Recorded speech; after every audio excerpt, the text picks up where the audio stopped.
तो देश का मूड मीटर में एक बार फिर आपका स्वागत है और अगली स्टोरी देश की सुरक्षा से जुड़ी हुई है। असम के मुख्यमंत्री हिमंता बिस्वा शर्मा देश में हो रही घुसपैठ को लेकर हमेशा मुखर रहे हैं और इसकी वाजिब वजह भी है। बांग्लादेश से घुसपैठ का सबसे ज्यादा खामियाजा अगर किसी राज्य सरकार को या किसी राज्य को भुगतना पड़ा है तो वो है असम। सांप्रदायिक हिंसा से लेकर उल्फा के उग्रवाद तक असम में सबकी जड़ें बांग्लादेशी अवैध घुसपैठ से जुड़ी हुई, जिसे मुस्लिम तुष्टीकरण और वोट बैंक की पॉलिटिक्स के तहत कई दशकों तक बढ़ावा दिया जाता रहा। हिमंता झारखंड और बंगाल में भी इसी तर्ज पर हो रही घुसपैठ को लेकर आगाह कर रहे हैं। हिमंता इसे लैंड जिहाद का नाम दे रहे हैं। देश में बहुत सारे लोग ऐसे हैं जिन्हें ये बातें बीजेपी की सांप्रदायिक सियासत का हिस्सा लगती होंगी, लेकिन असल में अगर आप देखें तो असम से लेकर बंगाल तक और बिहार से लेकर झारखंड तक बांग्लादेश के सीमावर्ती राज्यों में कैसे घुसपैठ का एक चौंकाने वाला पैटर्न रहा है। अपनी ही जमीन पर असम में कैसे असमिया मूल के लोग और झारखंड में आदिवासी न सिर्फ अल्पसंख्यक होते चले गए बल्कि उन्हें अपनी ही जमीनों से खदेड़ दिया गया। और यह कैसे हुआ यह हम आपको आज विस्तार से बताएंगे, लेकिन उससे पहले हिमंता बिस्वा शर्मा की वो बयान सुनिए जो इस खतरे को लेकर आगाह कर रहा है। माइंडसेट तो एके নহয়। प्रथम एजन सोमाई लय আৰু एजन सोमोৱাৰ পিছতে তাতে বিশেষ ধৰণৰ বন্যপ্ৰাণী এটা বা বিশেষ ধৰণৰ প্ৰাণী এটা খোৱা আৰম্ভ হয়, তেতিয়া ওচৰৰ মানুহবোৰ নিজে আঁতৰিব আৰম্ভ কৰে। ই এটা পুৰা পেটাৰ্ন হয়। প্ৰথমতে গাঁৱত এজন মানুহ সোমাই ল'ব, দুজন মানুহ সোমাই ল'ব, তাৰ পিছত তেওঁলোকে ক'ব নালাগে যে তাতে গো ভক্ষণ আৰম্ভ হয়।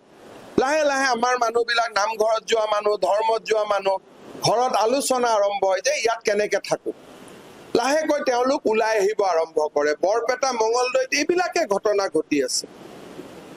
প্ৰথমতে দুজন মানুহ সোমালে, এটা মানুহজনকতো আমি আইন মতে বাধা দিব নোৱাৰো যে আপুনি ঘৰত এইটো খাব সেইটো নাখাব।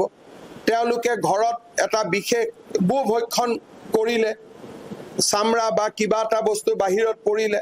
লাহে লাহে গাঁৱৰ কাষৰ বিধৱা মানুহগৰাকীয়ে খবৰ পালে যে ইয়াততো আমাৰ গাঁৱত গৰু আহি সোমালে, গৰু খাইছে। পুতেকক কয় বাবা মই ইয়াত থাকিব ইচ্ছা নাই দে, মোক লৈ যা। তাৰ পৰাই আৰম্ভ হয়। তাৰপিছত লাহেকৈ য'ত নামঘৰত ভাদ মাহৰ নাম হৈছে তাত লাহেকৈ আজান আৰম্ভ হয়, তেতিয়া আমাৰ মানুহখিনিয়ে কয় যে যা ইয়াত আৰু থাকিব নালাগে, মাটিখিনি বাবা বিক্ৰী কৰ। এনেকেইতো বৰপেটা, নলবাৰী, ধুবুৰীৰ পৰা আমাৰ মানুহবিলাক ওলাই গুচি আহিলে। तो हिमंता जिस लैंड जिहाद की बात कर रहे हैं उसमें लैंड यानी जमीन ही सबसे बड़ी चीज है, जिसके लालच में गैर असमिया लोग शुरुआत में असम में आए। तब इलाका अंग्रेजों के अधीन था। उर्वर जमीन के अनुपात में आबादी कम थी, इसलिए अंग्रेजों ने पूर्वी बंगाल के मुस्लिम किसानों को यहां लाकर बसाने का सिलसिला शुरू किया ताकि ज्यादा से ज्यादा लगान वसूला जा सके। अंग्रेज वायसराय लॉर्ड वॉवेल ने इस न्यू सेटलमेंट पॉलिसी को ग्रो मोर मुस्लिम का नाम दिया। आजादी के पहले जो हुआ वो तो हुआ ही। आजादी के बाद भी पूर्वी बंगाल जब पूर्वी पाकिस्तान हो गया तो वहां से मुसलमानों के असम में घुसपैठ का सिलसिला बेरोक टोक चलता रहा। 70 के दशक के बाद कांग्रेस की सरकारों ने इस घुसपैठ को खुलेआम बढ़ावा दिया, क्योंकि ये घुसपैठिए बांग्लादेशी उनके लिए सबसे सॉलिड वोट बैंक। बांग्लादेश से आए मुसलमानों ने सबसे पहले ब्रह्मपुत्र और बराक नदियों की उन जमीनों पर कब्जा जमाना शुरू किया जिसे असम में दाव माटी कहते हैं। यूपी बिहार में इस इलाके को हम दियारा कहते हैं। दाव माटी के बाद उनका अगला टारगेट बना असमिया लोगों का चारागाह, जो कि सार्वजनिक जमीन हुआ करती थी।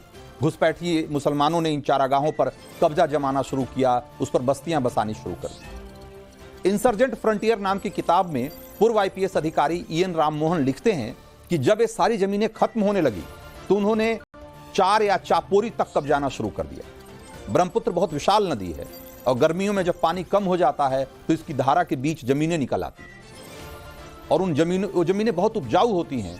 असम में लोग इसे चार या चापोरी कहते हैं। सोचिए किस दर्जे की घुसपैठ असम में चल रही थी कि ये चार और चापोरी भी कब्जा लिए गए।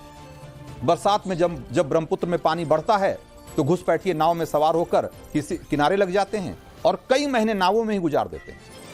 इस दौरान समझिए कि जब इस तरह के कब्जे वाली वो चल रही होती है मुहिम, तो जो वहां के लोकल लोग हैं, लोकल आबादी, उनके पास कोई ऑप्शन नहीं होता, क्योंकि इसी दौरान मुस्लिम तुष्टीकरण भी अपने चरम पर होता और ये लंबे समय से चल रहा। कांग्रेस की सरकार ने ब्यूरोक्रेसी को खुली छूट दे रखी थी कि जितना हो सके बांग्लादेशी मुसलमानों को असम में बसाओ।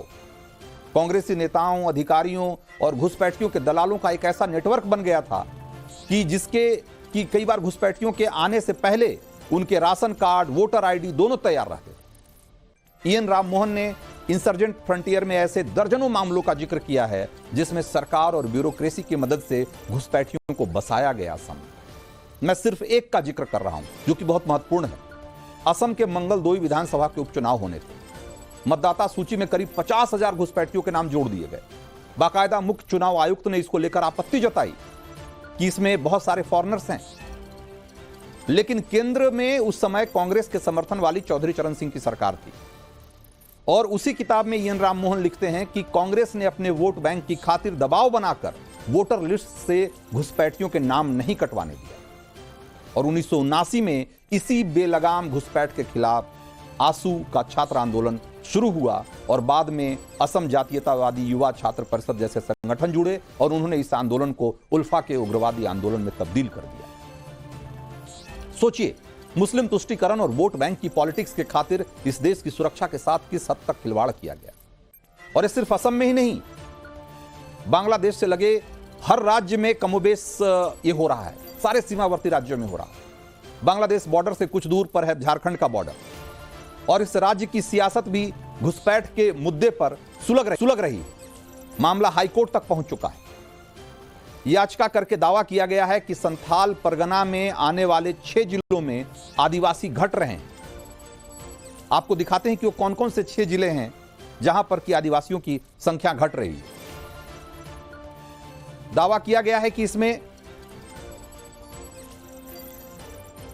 कि जो 1951 और 2011 के जो जनगणना के आंकड़े हैं उसके मुताबिक संथाल परगना क्षेत्र में आदिवासियों की आबादी अगर 1951 में देखें तो 44.67% थी, जो कि 2011 आते आते सिर्फ 28.11% रह गई। यह हम आपको आंकड़े दिखा रहे हैं, देखिए जरा 1951 और 2011 के आंकड़ों में कितना बड़ा फर्क आ चुका है। और इसके पीछे एक बड़ी वजह जो है वो बांग्लादेशी घुसपैठ को बताया जा रहा है। याचिकाकर्ता ने दावा किया है कि अगर घुसपैठ पर रोक नहीं लगाई गई तो हालात काफी डरावने हो सकते हैं। हाईकोर्ट में याचिका जो दाखिल की गई है उसमें यह भी दावा किया गया है कि झारखंड के इन इलाकों में मूल निवासी यानी आदिवासी तो घटे हैं, वो भी जमीन खरीद फरोख्त पर पाबंदी होने के बावजूद। सोचिए कि आप इन इलाकों में आदिवासियों की जमीन नहीं खरीद सकते, बावजूद इसके वहां पर गैर आदिवासियों की, खास करके बांग्लादेशी मुसलमानों की संख्या में बेहिसाब बढ़ोतरी हुई। अब देखिए कि आदिवासी इन इलाकों में घटे हैं तो बढ़ा कौन है, और जवाब है कि मुस्लिम बढ़े। और ये मुसलमानों की आबादी भी दिखा रहे हैं कि 1951 में संथाल परगना में मुस्लिम आबादी 9.44 थी और 2011 आते आते वो 22.73 हो गई। सोचिए 9.5% से 23%। यह है झारखंड में मतलब तुष्टीकरण का जो खेल चल रहा है उसका नतीजा है। और हाईकोर्ट में सुनवाई के दौरान इसकी लगातार पोल खुलती रही। याचिका पर सुनवाई के दौरान हाईकोर्ट ने संथाल परगना के 6 जिलों के एसपी और डीसी को जवाब देने के लिए कहा, लेकिन झारखंड के इन अधिकारियों ने जो रिपोर्ट दाखिल की उसने हाईकोर्ट को नाराज किया, क्योंकि झारखंड सरकार ने दावा किया कि बांग्लादेशी घुसपैठ राज्य में हो ही नहीं रहा है, लेकिन आदिवासी घट कैसे रहे हैं यह बताने के लिए उनके पास कोई तर्क नहीं। इसके जवाब में उनके पास कोई बात नहीं। जिसके बाद हाईकोर्ट ने राज्य को क्लियर कट जवाब देने का आदेश दिया है कि इन राज्य के इन इलाकों में आदिवासियों की संख्या कैसे घट रही। तो इस तरीके से मुस्लिम तुष्टीकरण का खेल चल रहा है कि जिसके चक्कर में बांग्लादेश से आने वाले घुसपैठियों को भी बसा लिया जा रहा है और उन्हें सुरक्षित तरीके से उन्हें पनाहगाह मुहैया कराई जा रही है। उनके वोटर आईडी बनवाए जा रहे हैं, उनका आधार कार्ड बनवाया जा रहा है।